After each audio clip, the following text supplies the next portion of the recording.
সবাইকে স্বাগত জানাচ্ছি বিডিভিউজ ইনফোটেইনমেন্টে। আপনাদের সাথে আছি আমি সুস্মিতা দাস।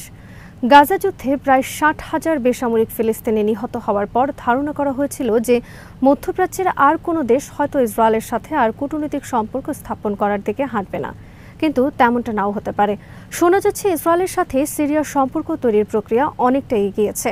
সাম্প্রতিক ইরান ইসরায়েল যুদ্ধের সময় সিরিয়ার আকাশসীমা অবলীলায় ইসরায়েল ব্যবহার করেছে বলেও জানা গেছে।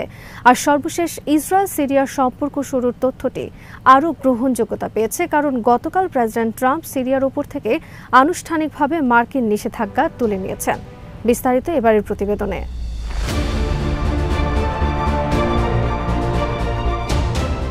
প্রায় ১৪ বছরের রক্তক্ষয়ী যুদ্ধের পর সিরিয়া এখন এক নতুন রাজনৈতিক বাস্তবতার দিকে এগোচ্ছে।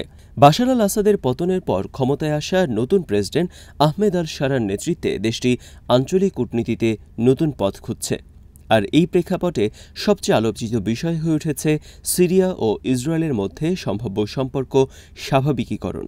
ইসরায়েলি গণমাধ্যমের খবরে বলা হয়েছে, সিরিয়া ও ইসরায়েলের মধ্যে সরাসরি আলোচনা ইতোমধ্যেই শুরু হয়ে গেছে, যার উদ্দেশ্য একটি স্বাভাবিকীকরণ চুক্তিতে পৌঁছানো।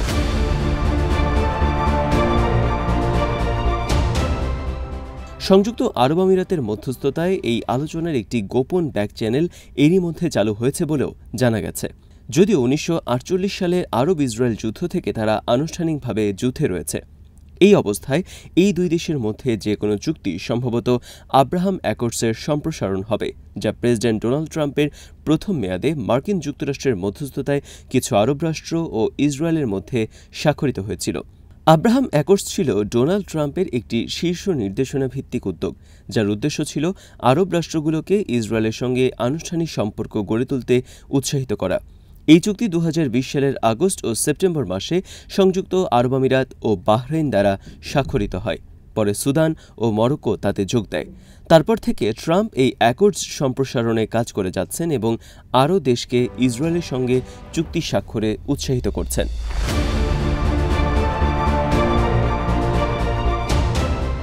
২০২৫ সালের মে মাসে ট্রাম্প মধ্যপ্রাচ্যের ৩টি দেশ সফর করেন এবং সৌদি আরবে অবস্থানকালে তিনি সিরিয়ার নতুন প্রেসিডেন্ট আহমেদ আল শারার সঙ্গে সাক্ষাৎ করেন এবং সেখানেও তাকে ইসরায়েলের সঙ্গে সম্পর্ক স্বাভাবিক করতে উৎসাহিত করেন।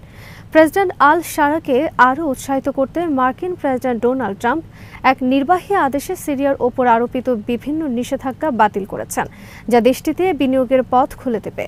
সম্প্রতি জারি করা এই আদেশ সিরিয়ার উন্নয়ন, সরকারের কার্যক্রম এবং দেশটির সামাজিক কাঠামো পুনর্গঠনে গুরুত্বপূর্ণ সত্তাসমূহের জন্য নিষেধাজ্ঞা শিথিল করবে বলে মার্কিন ট্রেজারি বিভাগ এক বিবৃতিতে জানিয়েছে। উল্লেখ্য, সিরিয়ার সরকার ২০১১ সালের গৃহযুদ্ধ শুরুর আগ থেকেই মার্কিন আর্থিক নিষেধাজ্ঞার মুখে ছিল। সামাজিক যোগাযোগ মাধ্যম এক্সে পোস্টকৃত এক বিবৃতিতে সিরিয়ার পররাষ্ট্রমন্ত্রী ও প্রবাসী বিষয়ক মন্ত্রী আসাদ হাসান আল শাইবানি ট্রাম্পের সিদ্ধান্তকে স্বাগত জানিয়ে বলেন, এটি দীর্ঘদিন ধরে প্রত্যাশিত পুনর্গঠন ও উন্নয়নের দরজা খুলে দেবে।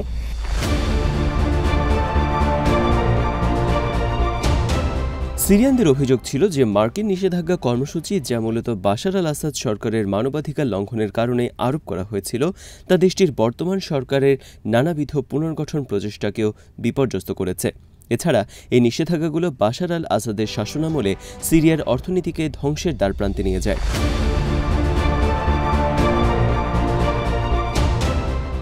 মে মাসে মধ্যপ্রাচ্য সফরকালে ট্রাম্প সিরিয়ার জন্য নিষেধাজ্ঞা প্রত্যাহারের প্রতিশ্রুতি দেন।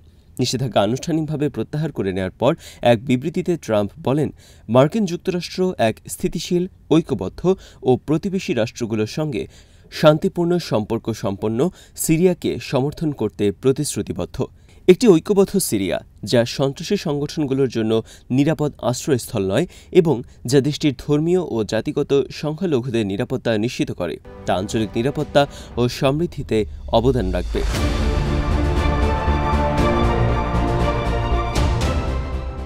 বিশ্লেষকদের মতে, ভবিষ্যতে ইসরায়েলের সাথে সম্পর্ক স্বাভাবিকীকরণ সম্ভব হলেও এই মুহূর্তে তা প্রায় অসম্ভব। সিরিয়া ও ইসরায়েলের মধ্যে শত্রুতা অনেক গভীর, বিশেষ করে ১৯৬৭ সালের আরব ইসরায়েল যুদ্ধ এবং ইসরায়েলের দ্বারা সিরিয়ার গোলান হাইটস দখলের পর তা আরও বেড়ে গেছে।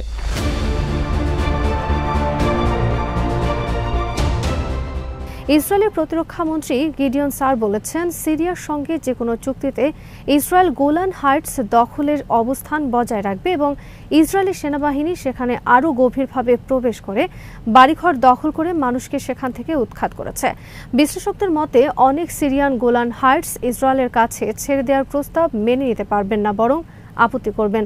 তবে অনেকেই হয়তো ইসরায়েলের সাথে যে কোনো যৌক্তিক আলোচনায় স্বাগত জানাবেন। পর্যবেক্ষকদের মতে সিরিয়ানরা বিভক্ত। একদিকে মানুষ ক্লান্ত, সবাই বুঝতে পারছে সিরিয়া নিজেকে রক্ষা করতে বা ইসরায়েলের সঙ্গে যুদ্ধ করে টিকে থাকতে পারবে না, তাই আল শারার আলোচনাই করা উচিত। তাদের মতে 1974 সালের যুদ্ধবিরতি চুক্তির মতো একটি চুক্তিতে ফিরে যাওয়াই সবচেয়ে বাস্তবসম্মত বিকল্প। 2024 সালের ডিসেম্বরে বাশার আল আসাদ সিরিয়া ত্যাগ করার প্রায় এক সপ্তাহ পর ইসরায়েলের সংসদ সিরিয়ায় অবৈধ বসতি সম্প্রসারণের পরিকল্পনার পক্ষে ভোট দেয়। বর্তমানে ইসরায়েল অধিকৃত গোলান হাইটসে 31,000-এর বেশি ইসরায়েলি বসতি স্থাপনকারী রয়েছে। আল শারার নেতৃত্বাধীন সিরিয়া বলেছে তারা ইসরায়েলের সঙ্গে শান্তি চুক্তিতে আগ্রহী এবং 1974 সালের যুদ্ধবিরতি চুক্তি বজায় রাখবে। তবে গত বছরের 8 ডিসেম্বর যেদিন বাশার আল আসাদ মস্কো পালিয়ে যান, সেদিনই তাৎক্ষণিক প্রতিক্রিয়ায় ইসরায়েলি প্রধানমন্ত্রী বেঞ্জামিন নেতানিয়াহু ঘোষণা করেছিলেন যে তিনি 1974 সালের ওই চুক্তিকে বাতিল বলে মনে করেন।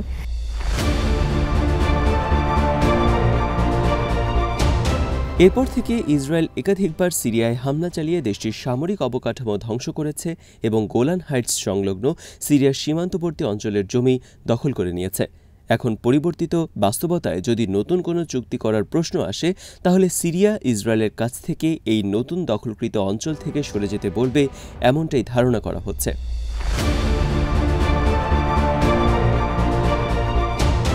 যদিও গোলান হাইটস নিয়ে দুই পক্ষের মধ্যে কোনো আলোচনা হয়নি। সাম্প্রতিক সময়ে ইসরায়েলি কর্মকর্তারা বলেছেন তারা সিরিয়ার সঙ্গে চুক্তি বিষয়ে উদার থাকতে চান।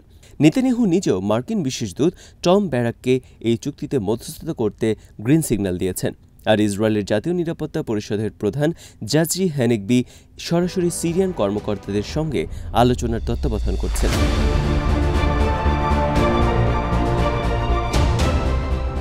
আলোচনায় মার্কিন প্রতিনিধিরাও উপস্থিত রয়েছেন এবং দুই পক্ষের মধ্যকার আলোচনা অনেকটাই এগিয়েছে বলে দ্য টাইমস অফ ইসরায়েলকে জানিয়েছেন জ্যেষ্ঠ ইসরায়েলি কর্মকর্তারা।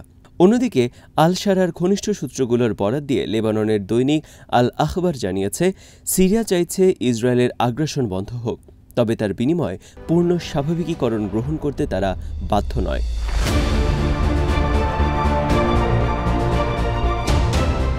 সিরিয়া আলোচনায় প্রধানত চাইছে যাতে দেশটিতে ইসরায়েলের চলমান হামলা বন্ধ হয়। গোলান হাইটস দখল আরও প্রসারিত হওয়া নিয়ে অনেক সিরিয়ানের মধ্যে উদ্বেগ রয়েছে।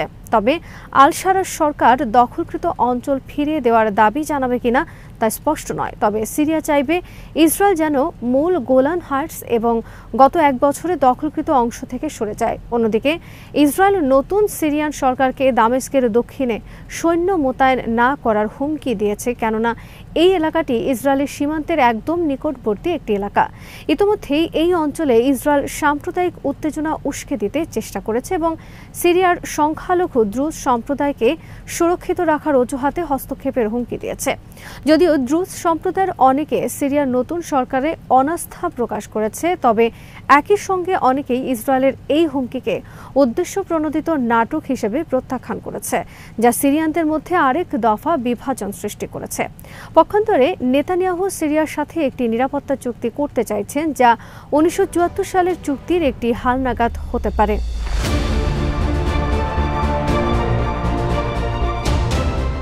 নেতানিয়াহুর উদ্দেশ্য হল এই নিরাপত্তা চুক্তির মাধ্যমে সিরিয়ার সাথে পূর্ণাঙ্গ শান্তি চুক্তির একটি কাঠামো তৈরি করা। ইসরায়েল আরও কিছু শর্ত আছে বলে জানা গেছে, যার মধ্যে উল্লেখযোগ্য হল সিরিয়ায় কোনো তুর্কি সামরিক ঘাঁটি থাকবে না, ইরান বা হিজবুল্লার মতো ইরান সমর্থিত গোষ্ঠীর কোনো উপস্থিতি থাকবে না এবং দক্ষিণ সিরিয়াকে সামরিক কার্যক্রম থেকে মুক্ত থাকতে হবে।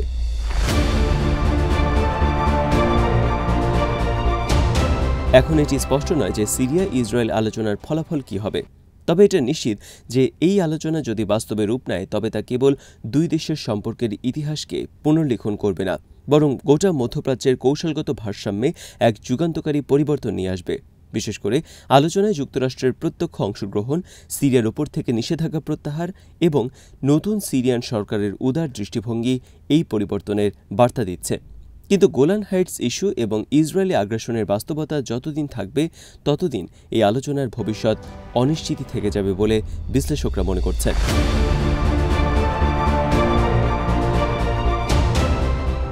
আজ এখানেই শেষ করছি। সমরাস্ত্র প্রতিরক্ষা ও কূটনীতির নানা তথ্য জানতে চোখ রাখুন বিডিভিউজ ইনফোটেনমেন্টে। চ্যানেলটি ভালো লাগলে সাবস্ক্রাইব করুন, সংযুক্ত থাকুন আমাদের ফেসবুক পেজে।